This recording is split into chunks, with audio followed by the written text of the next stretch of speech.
why are you proud to be an Orthodox Christian, especially now as it pertains to being a father and what you want to see for Mila's future? It's one of those questions where, why are you proud of being a dad? Why are you proud of being a man? Why, because Orthodox Christianity specifically, it is the one and true church. To me, I'm very blatant about it. If you're a Christian, anything outside of the Orthodox holy tradition and faith gets a little shaky. And when it comes to faith, when it comes to something as important as faith, I don't think you should be playing around with any margins of error there. It's way too of an important variable. Don't want to mess it up, right? Yeah. As it relates to me being a dad, it gives me an anchor. It gives me an ability to exist in the world according to how a man or a human is supposed to exist according to God and how he originally intended it to be. And that, hopefully overflows in all other aspects of life, whether it's marriage, relationships, business, and so on and so forth.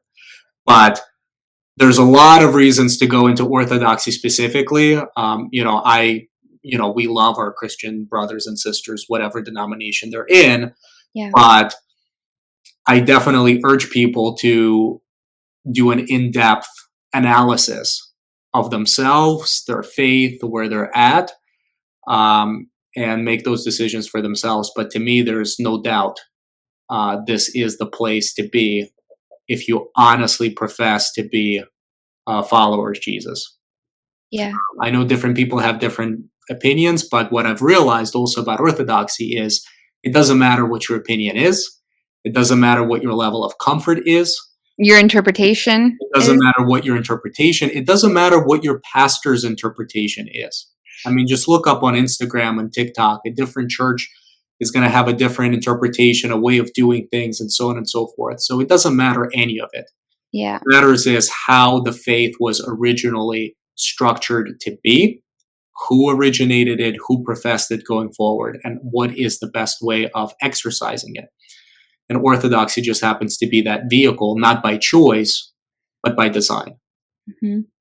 Yeah, I feel like you answered the big theological part of this question, and then like little things I'm excited about. But real quick to just note on that, like I used to be the super theological one all the time, and then since becoming a mom, I've just been in like the survival mode of like motherhood and like motherhood things, and now you're the one bringing up theological concepts to me, and I'm like, oh, like I don't have the brain capacity for that right now. So that's and to that note, I'm sorry to interrupt.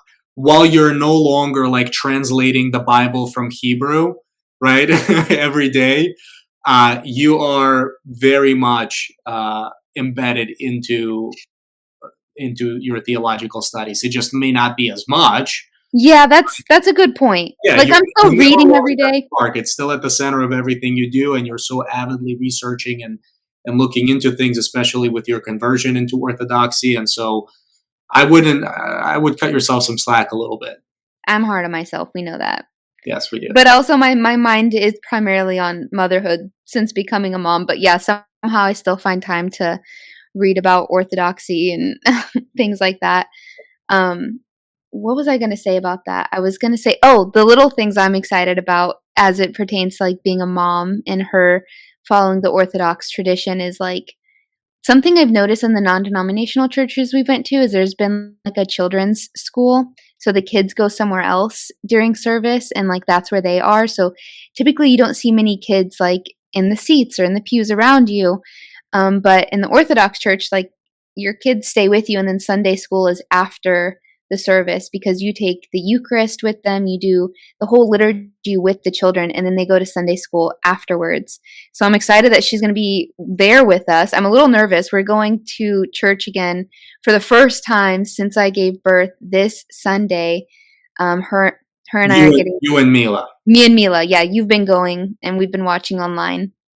So I'm a little nervous, like what it's going to look like when she's hungry or when she cries or different things like that. But I'm excited to be welcomed back. It's called the 40-day blessing, but we were waiting for her to get her vaccine, so we haven't been back yet, but we will be back this Sunday. Mhm. And then the following Sunday, July 7th, she gets baptized. So by the time this episode goes live, you guys may have already seen her face now online, but we've been waiting for, that's what I forgot and I wanted to ask you about, is we've been waiting for her baptism to actually show her face on social media just to make sure she has that covering. I wanted to ask real quick, and I know I was kind of on one question, but like, would you just explain? Because I've had a lot of people ask me why we made that choice, and I've mostly just like surrendered to your wishes with that. So I don't know if you want to speak to that a little bit. Yeah, I mean, so it has nothing to, it's not religious, it's not theological in any way. I mean, we do ask for blessings and permissions and opinions of our priest who kind of guides us to make sure that we're not straying away from anything fundamental. But it wasn't necessarily an issue that was brought up in church. I think it was mainly cultural. I don't think just, in my culture, we show faces until at least that point. On the Hmm. personal level, it's kind of two things. I want her to be before God than before everybody else. So, Ooh, yeah, so she has us, she has the inner circles of the family. And then before she gets introduced into the world on social media, especially, I want her to have that hedge of blessing from God. And then, you know, if it was my way or the highway scenario, I wouldn't have her on social media at all. I know. I think it's the silliest thing with all the weird stuff that goes on online and all the creeps and everything else. Like, I'm also a big believer that if you're really involved in my life, one way or another, you're gonna see her. You don't need to see her face out in social media. Now, Yeah, obviously, that's not happening. So, I just don't think people have any business looking at her in those very first moments. And it gave us an opportunity to kind of focus in and not be distracted by her being out there. But at the yeah, very least, I wanted her to get to that baptism stage before we could, finally showcase her to the world. It's not a big deal, but I would say it just made my heart personally um, a little bit more, I would say, just accepting to that situation. yeah. No, I admire how protective you are of her, and the internet is a weird place. I definitely agree with you there. It was so hard for me not to post her, like, the first couple weeks it was especially hard because it's, she's new and I want to share her with everybody. And but you're right, it really has allowed us to just focus on her, like not taking videos of her that are videos that are intended to be shared. Like our camera roll, like RIP to our iPhone storage because we have so many pictures and videos, but we weren't thinking about like creating content out of her or anything Yeah, like that, yeah, which can be a little weird sometimes. We will never sacrifice her for the sake of like creating content. Like if it comes yeah. naturally or there's like a fun idea or she's good first, then pictures and A videos. hundred But percent, 100%. Yeah, and nothing really changes as she gets on social media. It was more or less just a thing that we agreed on, and I'm glad that we did it this way.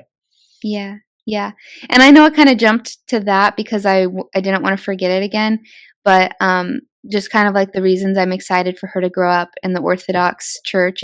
There's a bunch of reasons. I feel like for me, I fell so astray with not knowing and not having clear answers, and there being so many interpretations of the Bible just in the non-denominational sphere that I'm really excited for her to have a firm foundation of truth and for her to have a priest she can go to, for her to have a godparent that she can go to, a godparent that's praying over her.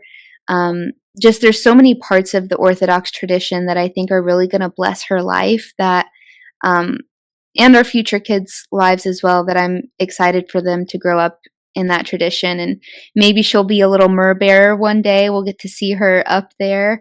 Yeah. Um, yeah, I think there's a lot of beautiful parts about children in the Orthodox faith.